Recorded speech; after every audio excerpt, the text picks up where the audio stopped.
자, 오늘은요, 주택임대차보호법. 제법 중요한 부분이죠. 한번 봅시다. 자, 일단 임대차에 대해서 기본적인 거를 조금 아셔야 되죠. 임대차. 원래 이제 A라는 사람이 그 주택을 소유하는 소유자다. 그래서 이 사람이 임대를 해줬습니다. 임대인이다. B라는 사람에게 지금 1월 1일부터 12월 30일까지 임대를 해줬습니다. 그러면은 임차인이 지금 이 집을 사용수익할 겁니다. 사용수익. 요 사용수익, 요거에 대한 권리를 임차권이라 그래요. 임차권, 사용수익권. 근데 요 B라는 사람은 어디까지나 A하고 임대차 계약을 맺었기 때문에 요 임차권을 A에 대해서만 주장할 수 있죠. 계약 당사자에게만 주장할 수 있으니까요. 그래서 A에 대해서만 자기 권리를 주장할 수 있습니다. 주장 가능하다.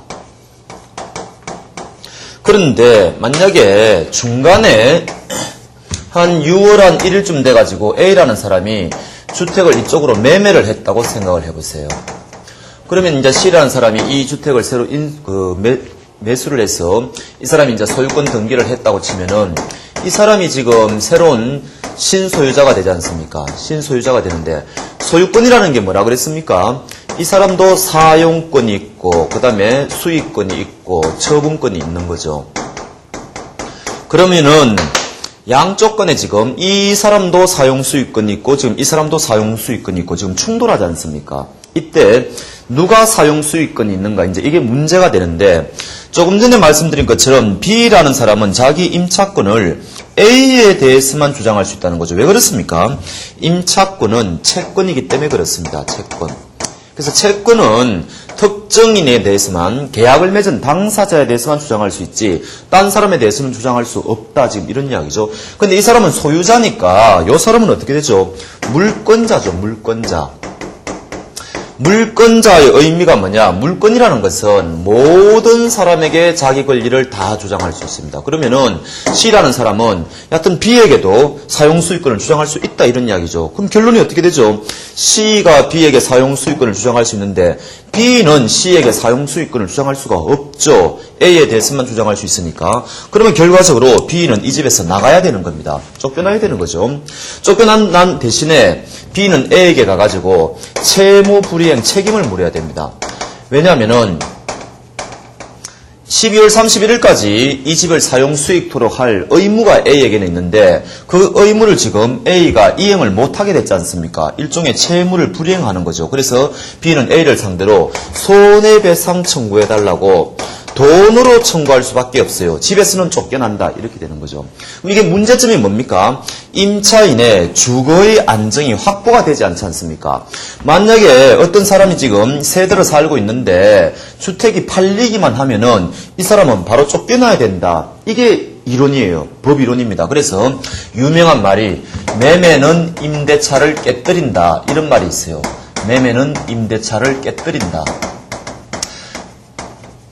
그럼 특히 임차인 같은 경우에는 아무래도 우리 사회에서 좀 약자라고 봐야 되겠죠. 그러니까 주거의 안정이 보호가 안 되니까 이제 이 사람들을 좀 보호해야 되겠다. 이런 이제 문제가 생긴 겁니다. 그래서 민법상으로는 이럴 때 어떻게 보호하고 있는 거니까 민법상으로는 임차권 등기를 하면 돼요. 임차권은 채권이지만은 등기할 수 있게 만들어 놨습니다. 그래서 등기를 하면 되는데 근데 문제는 이거는 거의 실효성이 없어요. 집주인이 자기 집에 대해서 등기하고 이런 거 원치 않는단 말이죠. 그래서 임차권 등기를 안 해주려고 그럽니다. 딴 데 가서 알아봐라 지금 이렇게 한다는 거죠. 그러니까 이거는 별로 실효성이 없습니다. 그러니까 그 주택임대차보호법이라는 이 특별법에서 지금 우리가 공부하는 주임법이라고 그러죠. 이 주임법에서는 어떤 것을 마련해 놓는 거니까 이 사람이 여기 동해에 가서 혼자 전입신고하고 이거는 이제 집주인 도움 없이도 되지 않습니까? 그 다음에 이 집에 대해서 점유만 하면은 이 사람은 대항력이 생긴다. 대항력이 뭡니까? 쫓겨나지 않을 권리예요.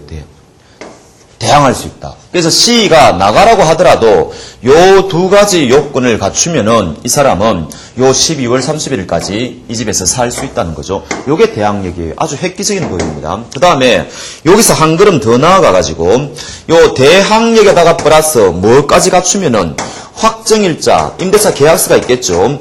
거기에 확정일자 가치가 요거까지 갖추면은 이제는 이 집에 대해서 경매가 일어나면은 우선 변제권까지 생깁니다. 우선 변제권. 물론 요때 우선 변제권은 저당권자하고 저당권 등기 날짜하고 비교를 해봐야 돼요.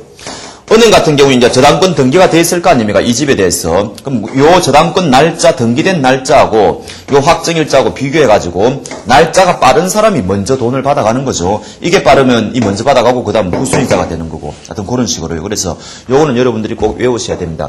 전입신고 플러스 점유는 대항력이 생기고 대항력에 그러니까 요 두 가지 요건에 확정일자까지 갖추면은 우선 변제권까지 생긴다더라. 그래서 요거를 우리가 공부하는 게 주택임대차 보호법입니다. 그러면은 은행 입장에서는 어떻게 됩니까? 이 A라는 사람이 돈이 필요해가지고 지금 은행에 돈을 빌려 갔다는 이야기지 않습니까? 돈 1억 빌리고 요 주택에 대해서 지금 저당권이 설정이 되어 있는 겁니다. 주택에 대해서 지금 저당권이 설정되어 있는 거예요. 그러면 나중에 A가 1억을 안 갚아버리면은 이 주택에 기해가지고 이 저당권에 기초해가지고 경매가 일어날 건데 저당권에 앞서가지고 지금 어떤 B라는 임차인이 요런 대항력 요건을 갖추면은 설령 이 집에서 경락을 받은 사람이 만약에 가입이라고 칩시다. 이 사람이 이 집에 와서 살 수가 없겠죠. 왜? 그 사람한테 이 임차인은 대항력을 주장할 것이니까요. 그러니까 은행 입장에서는 필연적으로 이 돈 빌려줄 때 A가 주택을 담보로 돈 빌려줄 때 이 집에 요 임차인이 대항력을 갖춘 임차인이 있는지 아니면은 그래서 확정일자까지 갖추었는지 등등 이런 것을 면밀히 검토해야 될 필요가 생기는 겁니다. 그래서 그거와 관련해 가지고 지금 기술하고 있는 거죠. 그래서 한번 구체적으로 한번 봅시다. 자, 1번 보호대상과 보호대상인 임차인. 주택임대차보호법은 자연인만을 보호대상으로 하며 법인은 보호대상이 되지 않는다. 법인 안 되는 거 아셔야 됩니다. 왜 그렇습니까? 지금 그런 경우가 많죠. 지방에서 올라오는 그 사원들을 위해서 법인이 임차인이 될 수도 있어요. 법인이요. 그런데 법인의 경우에는 대항력을 취득할 수가 없죠. 왜? 법인 이름으로 전입신고를 할 수가 없지 않습니까? 전입신고는 누가 해야 됩니까? 그 집에 살고 있는 법인의 그 회사의 사원이 전입신고를 해야 되는데 임차인은 법인이고 전입신고는 개인이고 앞뒤가 안 맞지 않습니까? 일치를 하지 않죠. 그러니까 법인은 대항력이 생길 수가 없는 거예요. 그래서 법인은 이 법의 적용 대상이 아니다. 이렇게 되는 겁니다. 그래서 그거 체크해 놓으시고 자연인이면은 외국인도 보호 대상이 됩니다. 그 다음에 납은 주택의 의미요. 이 법은 어디까지나 주거의 안정을 위해서 인정되는 거니까 주택에 대해서만 된다는 거죠. 따라서 보니까 보호대상은 주거용 건물 혹은 주거 겸용 건물이다. 그럼 이거는 무엇을 가지고 판단하느냐? 그것도 체크감이죠. 공부상 기재에 따라 판단할 것이 아니라 사실상 용도에 따라 판단해야 됩니다. 사실상 주거로 쓰면은 보호 대상이 됩니다. 그래서 그것도 아셔야 되고 그 밑에 거는 가볍게 보시면 됩니다. 그 다음 오른쪽에 답은 보호 대상인 임대차 그래가지고 세 가지가 있죠.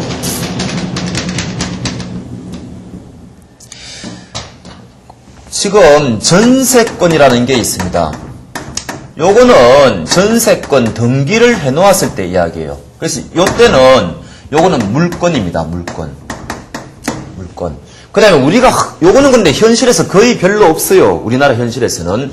우리가 지금 전세 산다 하지 않습니까? 이때 이 전세는요, 등기가 되어 있지 않은 전세예요. 요걸 우리가 채권적 전세라 그럽니다. 등기가 되어 있지 않기 때문에 물건은 아니란 이야기죠. 그래서 이런 거를 채권적 전세라 그럽니다. 그래서 전세에는 두 가지 종류가 있어요. 물건인 전세권이 있고요. 채권인 전세가 있습니다. 그래서 요거는 어떻게 되죠? 요 두 가지는 한꺼번에 전세금이라는 것을 목돈으로 한꺼번에 왕창 주는 거죠. 그러면 다달이 월세 같은 거를 줄 필요가 없죠. 요 전세금에서 나오는 이자를 월세로 보는 거니까요. 그래서 요거는 한목에 목돈을 준다는 이야기입니다. 그래서 요 채권적 전세는 우리나라에만 있는 제도라 그래요. 요런 거. 전 세계적으로 유례가 없다고 그럽니다. 그 다음에 요거하고 비교해 볼게 지금 우리가 이야기하는 임대차죠. 임대차. 임대차는 요거는요, 임대료 개념입니다. 임대료. 쉽게 말하면은 월세예요, 월세. 매달 월세. 그건 계약하기 나름이죠. 뭐, 2달마다 한 번씩 준다든지 관계없습니다. 여하튼, 임대료가 있는 거고. 그런데 현실적으로 임대료만 있는 경우는 극히 드물죠. 여기 또 뭐가 부과됩니까? 보통 보증금이 이제 같이 부과되죠, 보증금. 그래서 요거는 보증금이 임대차 계약에는 없어도 관계없습니다. 그래도 임대차 계약이 성립하는데 보통 현실적으로는 보증금을 많이 요구합니다. 그래서 요거는 한 번에 목돈을 주는 게 아니죠. 한 번에 목돈이 가는 게 아니에요, 요거는. 그냥 매달 얼마. 물론 보증금은 목돈으로 주죠. 보증금은 목돈으로 주는데 요거는 이제 임대차하고는 보증금은 있어도 상관, 없어도 상관, 그렇다고 그랬습니다. 그래서 세 가지 종류가 있어요. 우리 사회에서 지금 일어나고 있는 게.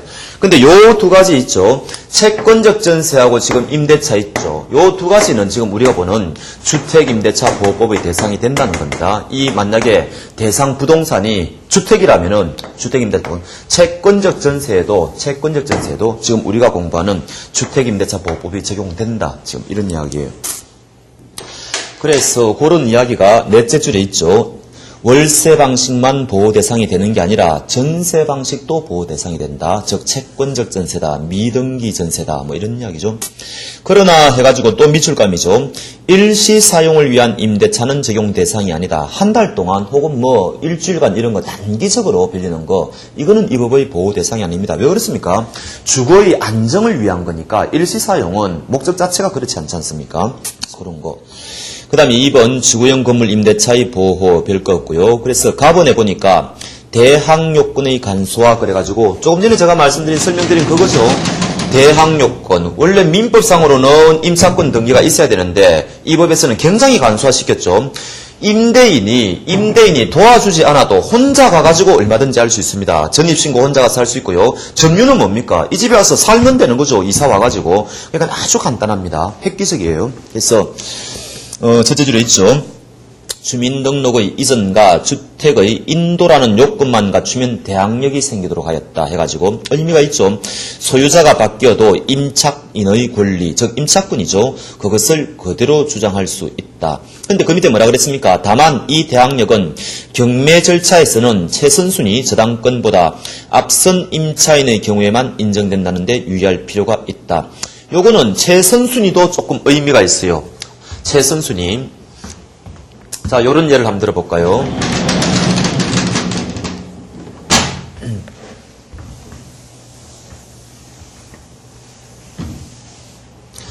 어떤 주택에 대해서 A라는 사람이 지금 주택 소유자인데 조금 전에 말씀드린 것처럼 이 사람이 이 집을 또 임대도 줬습니다. 임대인이라는 거죠. 근데 이 사람이 돈이 필요해가지고 5월 1일 날 A라는 은행에 저당권을 설정해가고 돈 빌렸어요.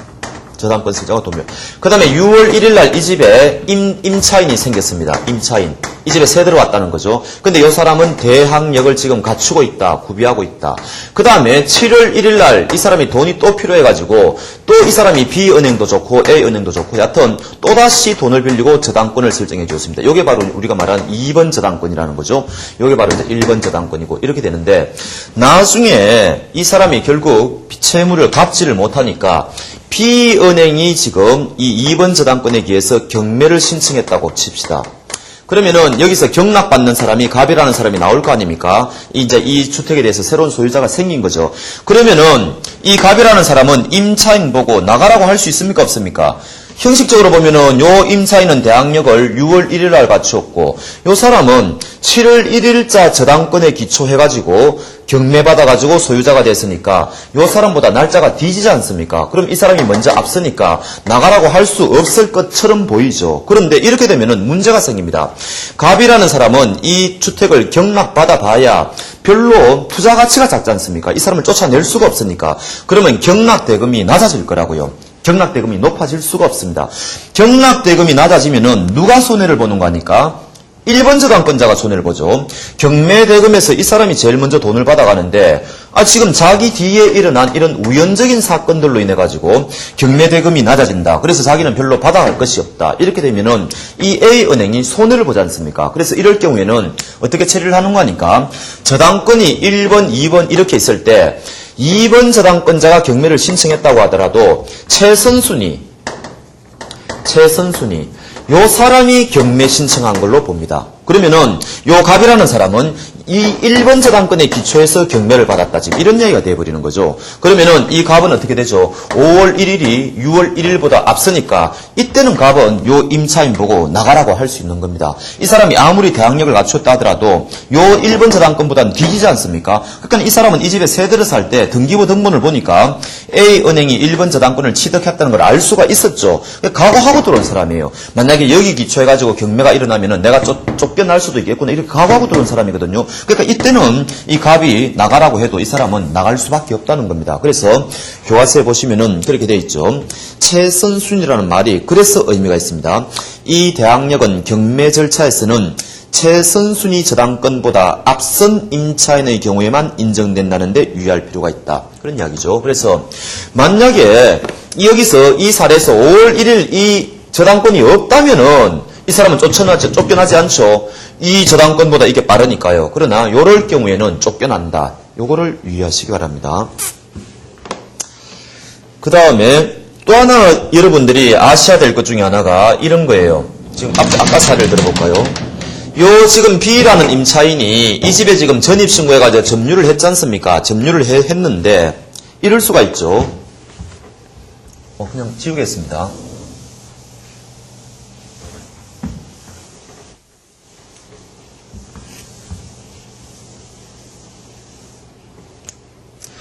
자, 이 사람이 5월 1일 날 이 사람이 만약에 이 집에 이사를 와서 점유를 하고 5월 3일 날 이 사람이 전입신고를 마쳤다면은 요 사람은 요 날부터 대항력이 생긴다고 그랬지 않습니까? 대항력이 생기는데 중간에 이 사람이 퇴거 신고를 해버리면 어떻게 되겠습니까? 퇴거 신고를 하고 이 사람이 5월 10일 날 퇴거 신고하고 5월 20일 날 또다시 재전입 신고를 해왔다고 칩시다. 어떤 사정으로 인해 가지고요. 이때는 이 대항력이 계속 유지가 될 수 있느냐? 안 됩니다. 이것도 아셔야 돼요. 중간에 퇴거 신고가 일어나면은 쉽게 말해서 이 전입 신고가 무슨 역할을 하는 거니까 이게 외부의 공시의 기능을 하는 거예요. 이 집에 임차인이 살고 있다는 걸 알려주는 거죠. 퇴거 신고를 하면은 공시가 안 되지 않습니까? 그러니까 전입 신고가 있다 하더라도 중간에 퇴거 신고가 있으면은 요까지만 대항력이 생기고요. 여기서부터는 끊깁니다. 그래서 끊기고 요 날부터 재전입 신고하면은 이 대항력이 새로 생긴다는 거죠. 요 중간에 이게 끊겨버립니다. 그거를 여러분들이 꼭 아셔야 돼요. 그것을 전입 신고는 효력 전속 요건이다 이런 말도 합니다. 나중에 요약집 보면은 다 나와 있습니다. 그것도 여러분들이 하나 꼭 아실 필요가 있고, 그 다음에 나번에 우선 변제권이 인정돼 있죠. 확정일자가 포인트죠. 대항력권 플러스 확정일자. 이럴 때는 경매가 일어났을 때 이 사람이 우선 변제권을 행사할 수 있다. 지금 이런 이야기입니다. 그 다음에 한 장 넘겨보시면은 다음에 최우선 변제권의 인정 이렇게 돼 있죠. 보증금의 일정액에 대해서는 그 다음이 밑줄감이죠. 성립 시기를 묻지 않고 담보권에 우선한다. 굉장히 획기적인 거죠. 이것도 엄청난 겁니다. 무슨 이야기인가 하니까 아까 A라는 사람이 지금 주택을 가지고 있는 소유자라고 생각해 보십시오. 이때 이 사람이 돈이 필요해가지고 5월 1일 날 이 A라는 은행, 갑이라는 은행에 돈 빌리고 저당권을 설정해 넣었습니다. 근데 이 집에 6월 1일 날 이 집에 임차인이 새 들어와서 살게 되었는데요. 이 사람이 아주 영세민이에요. 그래서 이런 사람을 소액 임차인이라고 부릅니다. 소액 임차인. 그래서 이 사람이 지금 이 집에 들어와서 살았는데 나중에 A가 채무를 변제 못하니까 이 갑은행에서 저당권의 기초에서 경매가 일어났다는 이야기죠. 경매가 일어났습니다. 그럼 경매 대금이 나올 거 아닙니까? 그럼 당연히 순서대로 받아가야 되겠죠. 이 사람이 저당권의 기초에서 이 사람이 날짜가 제일 빠르니까 돈 다 받아가고 남는 게 있으면은 비로소 이제 임차인이 받아가겠죠. 이 사람은 뭐가 있어야 된다 그랬습니까? 대항력 플러스 확정 일자가 있어야지 우선 변제권이 있다 그랬죠. 우선 변제권이 있다 하더라도 저당권보다는 날짜가 뒤지죠. 저당권자도 우선 변제권이 있지 않습니까? 우선 변제권이 충돌할 때는 날짜 비교를 하면 되니까 요 5월 1일이 빠르니까 이 사람이 먼저 돈 받아가고 그 다음 이 사람이 받아가야 될 겁니다. 그런데 이렇게 되면은 요 소액 임차인은 그야말로 영세민인데 만약에 여기서 경매대금이 좀 낮아가지고 돈이 별로 남지를 않으면은 이 사람은 돈을 받아갈 수가 없지 않습니까? 그래서 획기적으로 어떻게 만들어 놓았는가 하니까 일정액의 금액에 대해서는요, 소액 임차인이 먼저 와서 받아가 버립니다. 이거는 채권이죠. 소액 임차인은 채권자고, 저당권자는 물권자죠. 원래는 채권자가 물권자를 이길 수가 없는데, 정책적으로 먼저 돈 받아가게 예외를 인정합니다. 그런데 너무 많이 받아가면 또 저당권자가 피해를 보지 않습니까? 그래서 양자를 조율하기 위해서 일정액만 보호를 해줍니다. 일정액만요. 일정액. 그래서, 그러면은 이럴 수가 있죠. 이럴 수가 있습니다. A라는 이 주택에 방이 여러 개 있으면은 이 A라는 주택 소유자가 장난을 칠 수가 있겠죠. 여기 저당권 드러났는데 방마다 소액 임차인 계약서를 다 만들어 놓으면은 여기 소액 임차인 하나 만들고 여기 소액 임차인, 여기 소액 임차인 만들어서 저 집이 경매가 일어날 때 나도 소액 임차인입니다. 나도 소액 임차인 이렇게 해가지고 다 권리를 주장하면은 저당권자는 그야말로 가져갈 게 없지 않습니까? 그래서 요 아무리 소액 임차인이 요 뒤에 많다 하더라도 경매 대금의 2분의 1 한도 내에서만 가져가게 돼 있어요. 2분의 1. 그래서 2분의 1만 가져간다. 2분의 1은 이 사람들이 나누어 가지는 거죠. 쉽게 말하면은. 그리고 저당권자에게는 2분의 1을 이제 확보시켜준다. 그런 이야기입니다. 그래서 2분의 1 정도도 아셔야 되고. 그러면 어떤 사람을 소액 임차인이라고 하는가? 그것도 아실 필요가 있죠. 어떤 사람을 소액. 그래서 그 시행령에 세 가지로 분류를 해놨습니다.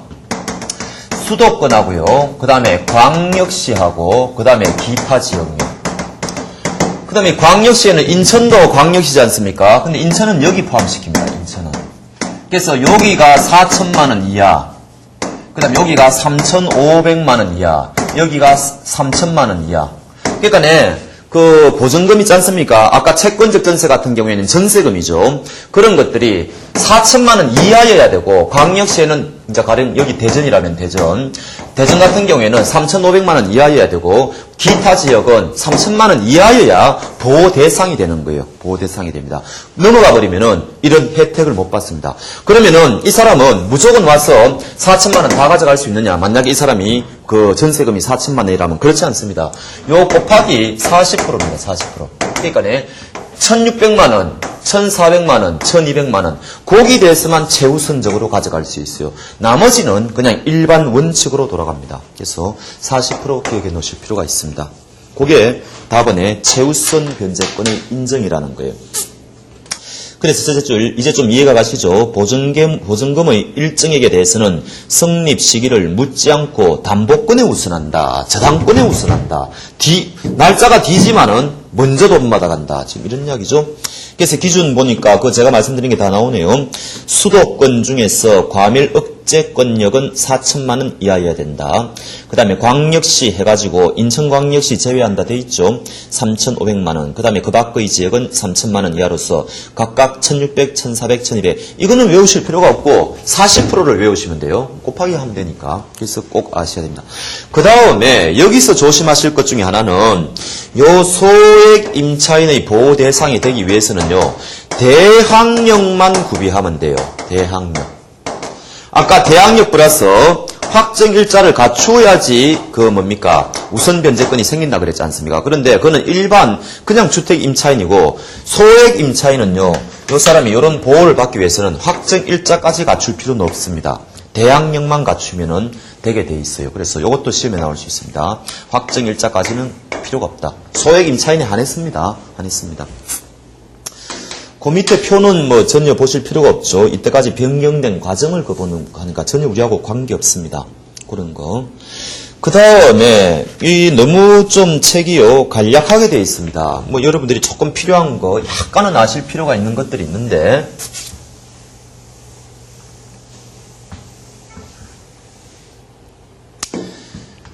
최단 존속기간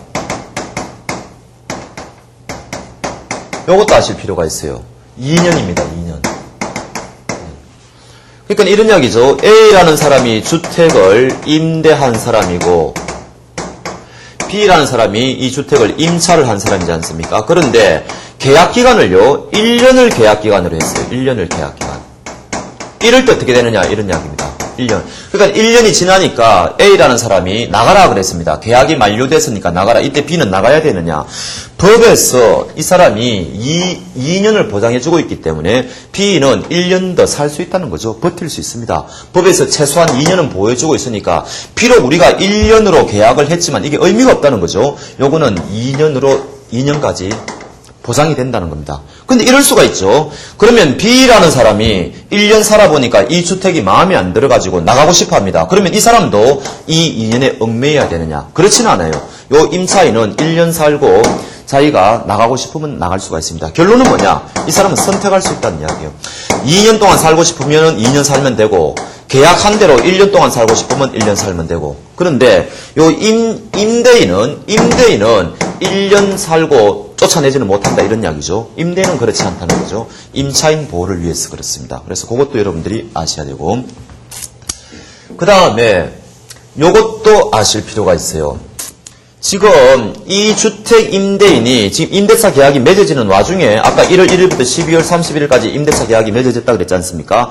근데 중간에 6월 1일 날 이 집을 매매해가지고 이건 C라는 사람이 새로운 신소유자가 생겼다는 거죠. 이 주택에 대해서. 물론 이제 소유권 등기를 해야 되겠죠. 이럴 경우에 나중에 B라는 사람은 전세금이라든지 보증금을 누구한테 돌려받아야 되느냐? 이 사람이, 이 임차인은 이 집에서 기간 동안에 쫓겨나지 않는 것도 중요하지만 나중에 임대차 기간이 만료되었을 때 보증금이라든지 전세금 돌려받는 것도 심각한 문제지 않습니까? 이때 주택이 매매가 안 됐으면은 뭐 당연히 이 사람이 돌려줘야 되겠지만 팔렸을 때는 누구한테 돌려받아야 되느냐? 주택임대차 보호법에 가보면은 이 사람이 돌려주게 돼 있어요. 그래서 이것도 여러분들이 아셔야 됩니다. 그래서 아예 요 C는요 임대인의 지위를 승계해버립니다. 임대인의 지위를 이어받습니다.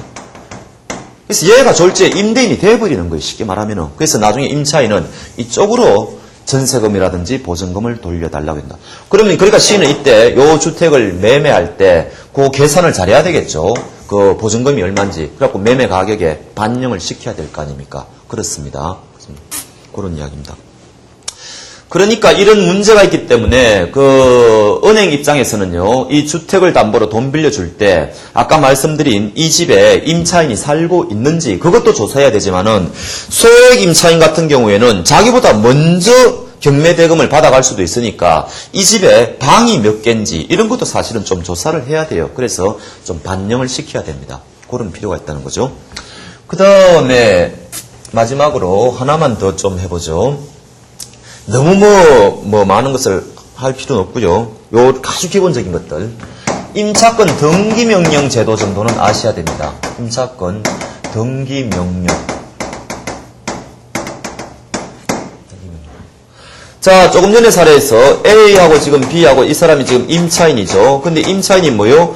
조금 전에 말씀드린 것처럼 전입신고 플러스 그 다음에 이 사람은 이 집을 점유하고 있어야 대항력이 생긴다 그랬죠. 그 다음 여기서 한 걸음 더 나아가 확정일자까지 갖추면은 우선 변제권이 생긴다 그랬지 않습니까? 그래서 계약기간이 만료가 됐어요. 12월 31일 만료가 돼서 이 사람은 이제 다른 데 이사를 가야 됩니다. 그래서 요 임차권 등기명령은 이사라고 여러분들이 생각하시면 돼요. 이사의 필요성.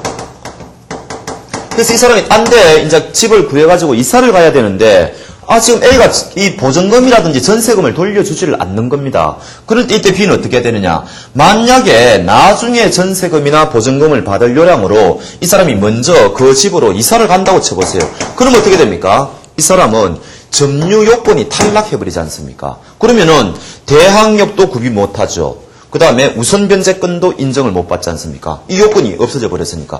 그러니까 임차인은 난처하게 됐죠. 이사를 가버리면은 이런 문제가 생기고, 이사를 안 가자니까 이사를 가야 되는데 지금 여기 또 새롭게 계약을 해놨는데 그게 굉장히 진퇴양난이죠. 요럴 때는 법원에다가 요 주택에 대해서 요 지금 이 사람이 주택 소유자지 않습니까? 임차권 등기를 좀 해달라고 신청할 수가 있어요. 그럼 법원에서 그 요건을 심사해가지고 이 사람 말이 맞으면은 이 주택에 대해서 임차권 등기를 하라고 명령을 내려버립니다. 그러면은 이 주택에는 임차권 등기가 된다는 거죠. 그러면 비록 이 사람이 이사를 가더라도 이 주택에는 임차권 등기가 되었으니까 이 사람은 요 옛날에 가지고 있던 기존의 대항력 있죠. 기존의 대항력이라든지 아니면 우선 변제권 이걸 그대로 그냥 이어받는 겁니다. 그래서 안심하고 이사갈 수 있도록 그런 제도를 만들어 놓았어요. 그래서 이것도 임차권 등기 명령 제도라는 것도 있다. 그렇게 하시면 되겠습니다. 자, 그래서 164페이지 실무상 유의사항 보면은 갑은 임대차의 확인, 납은 최우선 변제보증금의 고려 뭐 이런 거 있죠. 제가 말씀드린 게 다 있습니다. 그 다음에 상가로 넘어가겠습니다. 상가 임대차 보호법도 생겼죠. 여러분들이 그 버스 타고 가시다 보면은 그 현수막이 많이 걸려 있죠. 상가에 뭐 악덕 뭡니까? 악덕 건물주는 뭐 각성하라 뭐 이런 거. 상가도 굉장히 분쟁이 많습니다. 그래서 그 법을 제정했어요. 그래서 보면은 2002 상가임대차보호법은 해가지고 2002년 1월 11월 1일 이후 상가를 임차한 임차인에게 적용된다. 뭐 별로 중요한 게 아니고 법인도 보호 대상이 된다고 그럽니다. 그래서 요게 이제 주택임대차보호법하고 조금 차이점이죠. 세제조례 법인하고. 그 다음에 상가의 경우에는 또 주택임대차보호법하고 차이점이 뭔가 하니까 이 상가의 임차인이기만 하면은 무조건 보호되는 게 아니고 요 보호대상 금액이라고 그렇게 되어 있죠. 환산보증금이 일정액 이하여야 보호대상이 됩니다. 주택은 그렇지가 않았죠. 주거의 안정을 위해서 보증금이 얼마든지 간에 그게 주택이면은 아까 그 법의 적용 대상이 되었는데 상가법은 그렇지 않다는 이야기죠. 그래서 서울특별시는 2억 4천만 원, 그 다음에 네 가지입니다. 여기는 종류가요. 수도권은 1억 9천만 원, 그 다음에 광역시는 1억 5천, 기타는 1억 4천 해가지고 네 가지를 여러분들이 아실 필요가 있습니다. 그래서 수도권 중에 서울시를 하나 더 떼어놓았죠. 떼어놓았습니다. 그래서 그렇게 아시기 바랍니다. 넘겨보시고 그 다음에 상가가 보호가 된다. 뭐 별로 말씀드릴 게 없고 그 다음에 답은 아까하고 똑같습니다. 뭐 일시 사용을 위한 건 안 된다든지 채권적 전세도 된다든지 뭐 그런 것들요 다 똑같습니다.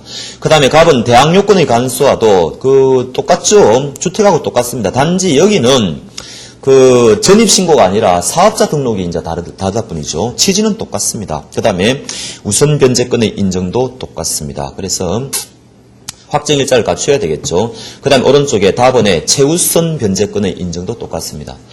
근데 아까는 뭐라 그랬습니까? 주택의 경우에는 아무리 소액 임차인이 많다 하더라도 그 경매 금액의 2분의 1을 한도로 가져간다 그랬죠. 상가는 3분의 1이에요. 그래서 요거 정도는 여러분들이 아셔야 됩니다. 소액 임차인 경우에 소액 임차인 3분의 1을 한도로 가져갈 수 있다.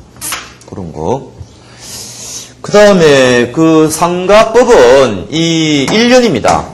체란 존속기간이. 그래서 1년 보장하는데 사실은 그렇지 않아요. 그 뒤에 보면은 정당한 사유가 없으면요. 이게 5년까지는 갱신이 되게 돼 있어요. 그래서 1년 계약이 이제 마무리되지 않습니까? 그러면은 거기서 장사하는 사람이 이거 계약 다시 갱신합시다 그러면은 그 상가 건물 주인은요, 임대인은요, 특별히 정당한 이유가 없으면은 이거 받아줘야 돼요. 5년까지는 받아줘야 됩니다. 그래서 제법 길게 보장이 돼 있죠. 그래서 요 조항 때문에 이 임대차 보호법이 너무 임차인 보호에 편중돼 있는 게 아니냐는 학자들의 좀 비판도 있기는 있습니다. 그래서 하여튼 1년이라는 점, 그런 것도 여러분들이 하고, 사실상 5년이라는 점, 이런 것들 하시면 되겠어요. 그 다음에 상가법에도 임차권 등기 명령 제도가 있습니다. 상가도 똑같습니다. 임차권 등기 명령 제도. 그래서 이제 주택법하고 대부분이 비슷한데, 요 3분의 1이라든지, 그 다음 1년이라든지, 전입신고가 아니고, 뭐 사업자 등록이라든지, 뭐 요런 것들만 주의해 보시면 되겠어요. 그 다음에, 최우선 변제권 보시죠. 아까 뭐라 그랬습니까? 40%라고 그랬죠. 주택의 경우에는 40%라고 그랬죠. 곱하기 40 하면 된다고 그랬죠. 상가는 30%입니다. 상가는 30%. 요것도 이제 하나 더 아시고, 상가는 30%. 그 표가 있죠. 외우실 필요가 없고, 보호대상 그래서 30%입니다. 30%. 4,500, 3,900 등등 있지 않습니까? 30%. 자, 그 다음에 실무상 유의사항 해가지고, 임대차 조사, 세무서에 가가지고, 일단 먼저 열람 요청 위임장을 받아가지고 하면 된다. 이런 거 있죠. 이런 거는 가볍게 보십시오. 현황조사 마찬가지입니다. 그 다음에 답은 선순위 임대차, 그 다음에 답은 최우선 변제 보증금의 공제, 주택하고 똑같습니다. 자, 그 다음에 조세 우선 특권 제도로 넘어가겠습니다. 좋습니다.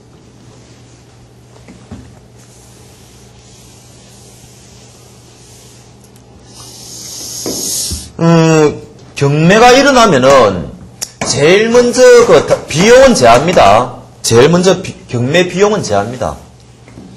경매 비용 제하고요.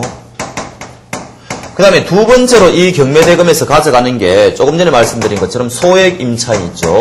소액 임차인의 일부 비율 있죠. 그 주택 같은 경우에는 아까 그 40%라 그랬죠. 소액 임차인들이 지금 그 다음에 밀린 월급이 있지 않습니까? 지금 근로자들이 월급이 밀려가지고 지금 3개월치 임금하고, 그 다음에 3년치 퇴직금. 이거는 이제 먼저, 이게 이제 최우선적으로 받습니다. 소액 임차인하고 근로자들을 보호하기 위해서. 그 다음에 조세 중에서 당해세라 그래가지고, 그 다음에 세금을 먼저 가져갑니다. 그 다음에 비로소 저당권자가 자기 이제 그 은행이 그 채무를 가져가는 겁니다. 순서가 이렇습니다. 그래서 이런 건 이제 정책적이죠. 영세민들, 소액임차인들, 그 다음에 근로자 보호를 위해서 그 특별히 우선 특권이라 그래가지고 특별히 이제 정책적으로 인정하는 겁니다. 지금 여기 이야기하는 거죠. 조세. 그래서 보니까 조세 우선 특권이다 그래가지고 가번에 뭐 그런 게 있고, 나번에 조세와 저당권과의 관계 그래가지고 제일 밑에 1. 담보권이 조세의 법정 기일 전에 성립하고 2. 그 조세가 당해세가 아니면 이런 말이 있죠. 그래서 당해세는 무조건 우선권이 있습니다. 이게 당해세가 아니면은 이때는 이제 조세하고 이 저당권하고 이제 비교를 한다는 거죠. 조세는 뭐 가지고 비교한다고 그 돼 있습니까? 조세의 법정 기일이 있죠. 법정 기일. 조세 법정기일하고 저당권 등기 일자 있지 않습니까? 요거 비교하는 거예요. 그래서 요게 빠르면은 저당권자가 먼저 돈 받아가는 거고, 법정기일이 요 등기 일자보다 빠르면은 이 세무서에서 가져가는 거고, 그래서 요 양자를 비교한다. 지금 그런 이야기죠. 그런 이야기를 하고 있습니다. 그래서 여기는 이게 법정기일이지 납부기한이 아니라는 점. 그래서 그거 정도 조심하시면 되겠어요. 오른쪽에 실무상 유의상 해가지고 이제 납세 완납 증명을 받아야 될 것이다 해가지고 체납 세금이 있으면은 그 세금에 대해서는 저당권이 우선할 수 없기 때문에 이런 거 이제 챙겨야 되고, 근데 이제 납은 발생 세금에 대한 대책 해가지고 설령 납세를 완납했다는 증명이 있다 하더라도 발생 세금은 대책이 없죠. 이게 법정 기일을 기준으로 하니까 저당권자보다 빨라버리면은 저당권자가 피해를 볼 수 있지 않습니까? 그래서 이거는 별로 대책이 별로 없다. 뭐 이런 식으로 이야기를 하고 있습니다. 넘어가겠습니다. 그 다음에 2번 부동산의 담보 취득과 원인 무효 및 분쟁 방지, 근저당 제도. 현실적으로 일어나는 것은 대부분 근저당 제도죠. 근저당.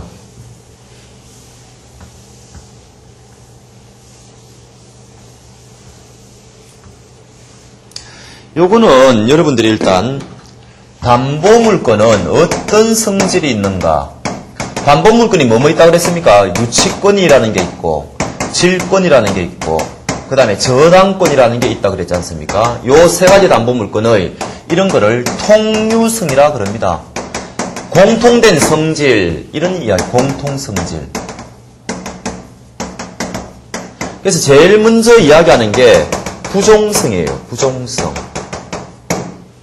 요거는 무슨 이야기인가 하니까 그 채권이 성립되어야지 담보물건도 성립한다는 거죠. 근데 채권이 만약에 소멸하면은 담보물건도 소멸한다. 그러니까 채권에 종속돼 있다. 이런 것을 부종성이라 그럽니다. 그러니까 이런 이야기가 되겠죠. A라는 사람이 지금 B한테 돈 1억을 빌리고 지금 이 자기가 갖고 있는 건물을 여기 저당권을 설정해 줬지 않습니까? 이 사람이 이제 채권자죠.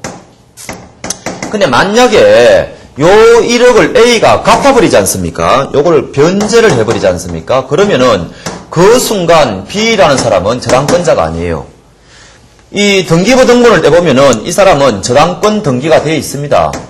저당권 등기가 되어 있어야 저당권자라고 그런다고 그랬죠. 원칙적으로. 그래서 이 사람은 등기부 등본을 떼보면 이 건물에 저당권 등기가 되어 있는데 이게 갚아버리면요. 채무가 없어져 버리면 그 순간 저당권은 없어져 버린다고요. 부종성. 그러니까 등기부를 떼보면은 이 사람이 저당권자라고 돼 있어도 그거는 이미 무효인 등기예요. 무효인 등기. 그래서 B는 그 순간 저당권자가 아니다. 이런 것을 부종성이라고 그럽니다. 그러니까 채권이 있어야 담보물권도 성립한다. 지금 이런 이야기죠. 담보물권도 성립한다.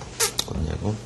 그 다음에 수반승이라는 이제 이야기를 하는데, 요거는 어떤 분들은 부종성의 일정이라고 봅니다. 이 채권이요, 요 채권이 양도되었을 때, 다른 사람한테 넘어갔을 때, 담보물권도 따라간다는 거죠. 같이 따라간다, 이런. 담보물권은 독자적으로는 의미가 없죠. 채권, 그 채권의 담보를 위해서, 확보를 위해서, 변제 확보를 위해서 있는 거니까, 독자적으로는 아무 의미가 없어요. 그러니까, 채권이 따라가면은 같이 수반해가지고 따라간다는 이야기예요. 이런 거를 수반승이라 그래요. 그 다음에, 불가분성이라는 것도 있습니다. 불가분성. 담보물권은 나누어지지 않는다. 무슨 말입니까? A라는 사람이 지금 1억 빚이 있는데, 채무가 있는데, 이 사람이 말하기를 9천만 원 갖고 지금 1,000만 원 남았어요. 그러니까 B 보고 거의 다 갚았으니까 이 저당권 이제 등기 좀 말소해 주십시오. 이렇게 할 수 있느냐? 그럴 수 없다는 거죠. 전액을 다 갚아야지 이 담보물권은 소멸한다고. 이런 거를 우리가 불가분성, 뭐 이런 이야기를 합니다. 불가분성. 그 다음에 뭐 물상대위성을 드시는 분도 있어요. 물상대위성. 전에 말씀드렸죠. 건물이 없어져 버리면은 이 저당권자는 이 건물에 대해서 이제 저당권을 행사할 수가 없지 않습니까? 왜 건물이 없어졌다고요? 국가가 수용해 가버렸다. 이럴 때 그 대신에 건물 대신에 보상금 청구권이 나온다고 그랬지 않습니까? 그래서 여기에 담보물권이 이제 쫓아간다 그랬죠. 이런 것을 우리는 물상대위성 그런 이야기를 합니다. 이때 중요한 거는 물상대위를 하기 위해서는 반드시 이 보상금 청구권에 대해서 압류를 해야 돼요. 압류. 그러니까 이 A는 다른 재산도 지금 있을 거 아닙니까? 자기가 금전을 가지고 있는데 국가로부터 이 보상금을 받아가지고 자기가 수령해 가버리면 돈이 섞여버리죠. 그러면 이 건물과 관련된 금액인지 특정이 안 되지 않습니까? 그러니까 이 특정을 위해서 구별되기 위해서 다른 금전과 구별되기 위해서 압류를 해야 됩니다. 섞여버리면 A는 다른 사람한테도 채무자가 많을 거 아닙니까? 그래서 그 사람들하고 이 B하고 이 구별짓기 위해서 압류를 해야 됩니다. 압류. 그 다음 우리 판례는 압류뿐만 아니라 공탁도 가능하다 그래요. 이 국가가 이 보상금을 공탁을 시켜놓으면 저절로 특정이 되지 않습니까? 그래서 법에는 압류를 요건으로 하고 있는데 우리 판례는 공탁도 괜찮다 뭐 이런 게 있습니다. 그래서 이런 것 정도 아셔야 돼요. 그 다음에 우리 민법은요. 우리는 순위성진의 원칙을 채택하고 있다 그랬죠. 순위성진의 원칙. 요 지금 A라는 사람이 이 건물에 대해서 요 1번 저당권을 설정해주고 돈이 또 필요해가지고 C에게 또 그 돈 빌렸다는 거죠. 그래서 그 주택에 대해서 2번 저당권을 설정했는데 이쪽 돈 1억을 갚아버리면은 이 저당권 없어진다 그랬죠. 1번 저당권이 없어지면은 요 2번 저당권은 1번으로 성격이 됩니다. 우리 민법은 그래요. 독일은 그렇지 않다고 그러는데 그래서 이런 거를 순위성진의 원칙이다. 뭐 이런 것 정도 아시기 바라고. 그 다음에 물상대위성은 요거는 유치권은 인정되지 않습니다. 유치권은 인정되지 않아요. 유치권에는 우선 변제적 효력이 없거든요. 그래서 이제 질권하고 저당권에만 인정된다. 뭐 그런 것 정도 아실 필요가 있어요. 그래서 이게 담보물권의 공통된 성질이다 해가지고 이런 것 정도는 아실 필요가 있어요. 이게 지금 나오는 게 지금 건저당은 요 부종성과 관련이 돼 있어요. 어떤 이야기인가 하니까.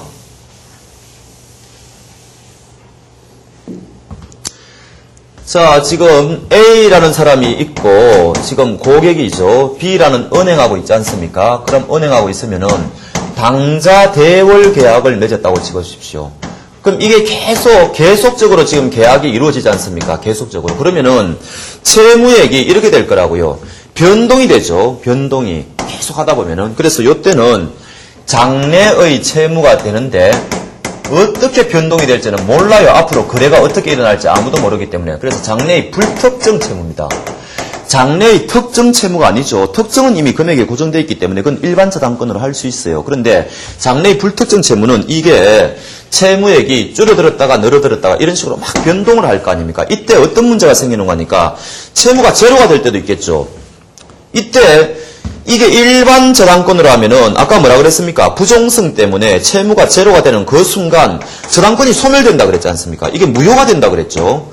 근데 다시 거래가 일어나가지고 또 채무가 생겼단 말이죠. 그러면은 저당권을 갖다 새로 옛날 무효인 저당권도 이거 없애고 새로 저당권 등기를 해가지고 또 해야 되느냐? 굉장히 번잡하지 않습니까? 그러니까 일시적으로 채무액이 제로가 된다 하더라도 저당권을 소멸시키지 않는 게 필요하다는 거죠. 그게 바로 근저당 제도예요. 근저당. 그래서 이럴 때 근저당을 딱 설정해 놓으면은 B은행은 이 A 고객의 뭐 주택이나 건물이나 토지나 거기에 대해서 근저당을 설정해 놓으면은 이런 걸 우리가 부종성의 완화라 그러죠.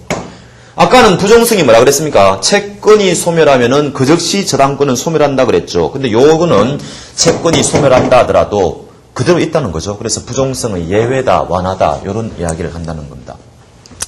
그러면 나중에 결산기라는 게 있어요. 결산기. 나중에 가면 이게 늘뛰듯이 하다가 금액이 딱 확정이 될 거 아닙니까? 그러니까 근저당에서는 채권 최고액만 딱 설정해 놓으면 되는 거예요. 내가 10억을 맥시멈으로 해가지고 요 채무 한도 내에서 내가 갚겠다 이렇게 하는 거예요. 그러면은 나중에 이게 왔다 갔다 하다가 결산을 딱 해보니까 이게 8억이더라. 그러면 최고액 10억 범위 안에 들어오지 않습니까? 그러면은 요 주택 나중에 이 사람이 8억을 채무를 갚지 않으면은 이 담보물에 대해서 경매해가지고 이 사람은 8억 한도 내에서 가져가면 되는 거예요. 8억 한도 내에서. 그 다음 최고액이 등기부상 표시가 되어 있으니까 후순위자 2번 저당권을 설정하려고 하는 사람은 자기보다 선순위 저당권자가 10억을 최고로 가져갈 수 있거나 그게 예측이 가능하지 않습니까? 그러니까 나는 얼마 빌려주면 되겠다 해가지고 2번 저당권자는 그렇게 예측을 하면 되는 겁니다. 이 사람이 가져갈 수 있는 맥시멈이 10억이구나. 그런 시스템이에요. 그래서 근저당에서는 채권 최고액이 중요한 개념이 되는 겁니다.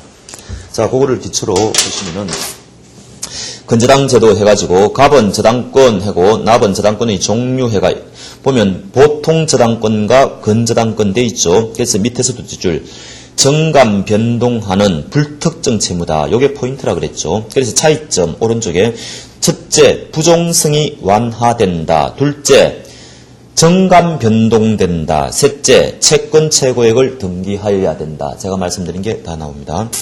그 다음에 그럼 이 근저당권 중에서도 특정, 그 다음에 한정, 그 다음에 포괄 이런 게 있죠.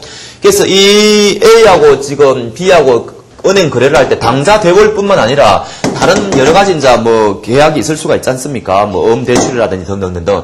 그런 모든 계약을 다 포괄하는 것을 포괄 근저당이라고 그래요. 그래서 보통 이제 그런 식으로 하죠. 그래서 한 장 넘겨보시면은 답은에 포괄 근저당, 은행 여신거래에서 이미 발생하였거나 앞으로 발생할 모든 거래에 관해서 채무를 담보하는 것을 근저당이가 이것도 포괄 근저당이라 유효를 인정합니다. 그 대신 이런 것까지는 인정은 안 돼요. 이거는 지금 거래와 관련되는 거지 A라는 고객이 B은행에 불법 행위를 했지 않습니까? 그러면 손해를 물어줘야 되죠. 요런 것까지 이 근저당이 담보할 수 있느냐? 포괄 근저당이요. 요런 거는 안 된다고 보는 게 일반적입니다. 거래와 관련해가지고 일체의 것들은 다 인정되는 거죠. 요런 우연적인 것들은 인정이 안 된다고 봅니다. 요 포괄 근저당. 그런 것이고. 그 다음 2번 근저당권의 설정. 당연히 갑은 합의가 있어야 되겠죠. 그래서 근저당권의 당사자는 근저당권자와 근저당권 설정자이다 해가지고 근저당권 설정자는 채무자이든 제3자이든 묻지 않는다. 물상보증인이라는 개념이 나오죠. 그래서 만약에 지금 A라는 고객이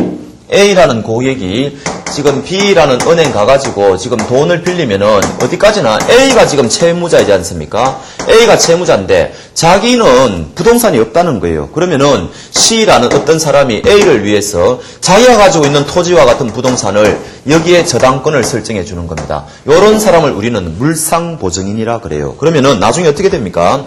A가 돈 1억을 못 갚으면은 이 B은행은 이 C의 건물에 대해서 경매에 들어가겠죠. C는 책임을 진다 이런 이야기죠. C는 절대로 채무자가 아니죠. 은행은 이 사람한테는 돈 갚아라고 할 수가 없어요. 채무자가 아니니까. 그러나 이 사람은 책임은 진다. 그래서 채무와 책임이 분리된다. 그런 이야기도 합니다. 이런 사람을 물상보증인이라고 그래요. 자기 물건으로서 보증성과하고 비슷한 꼴이 돼버리니까. 그 다음에 납은 근저당권 설정 계약 그래서 기본 계약이 있어야 된다 그랬죠. 당좌 대월 계약 같은 거. 그 다음에 채권 최고액은 반드시 등기해야 된다 그랬습니다. 그 다음에 결산기가 아까 중요한 개념이라고 그랬죠. 결산기도 등기하고 안 하고는 이제 결산기는 꼭 필수적으로 해야 되는 건 아닙니다. 하여튼 결산회가 금액이 확정되면은 그때부터는 일반 그냥 평범한 보통의 저당권이 되는 거예요. 그렇게 됩니다. 자, 여기까지 하고요. 그 다음에 조금 설명드릴 게 있으니까 여기서 일단 끊는 게 좋겠네요. 조금 쉬었다가 계속하겠습니다.